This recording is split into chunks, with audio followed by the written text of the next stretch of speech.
The NeuroTrainingLab is a leadership development methodology, and we can look at NeuroTrainingLab and look at each of those different words separately.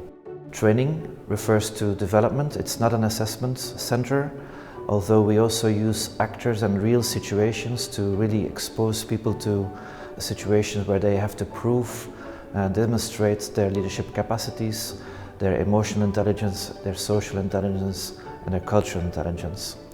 The neuro of NeuroTrainingLab refers not just to the fact that we measure people's EEG or electroencephalographic activity, but also because the whole methodology has been designed to make sure that we create a situation of learning, a safe environment where people can make mistakes and learn from the mistakes, and giving them feedback, immediate task-based contingent feedback, because that's really the only feedback we know from research that works.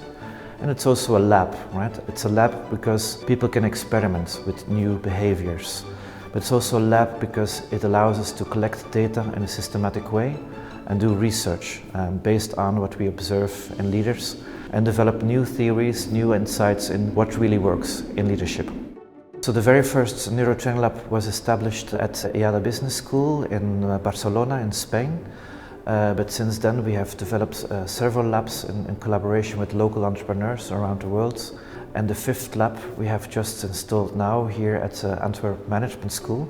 This is where we actually also going to do some more fundamental research, looking deeper at the roots of leadership, using more advanced technologies, headsets with more sensors. The AMS NeuroTrainingLab is going to be in that way the central lab, the research lab that will inspire all the other labs to continue innovating.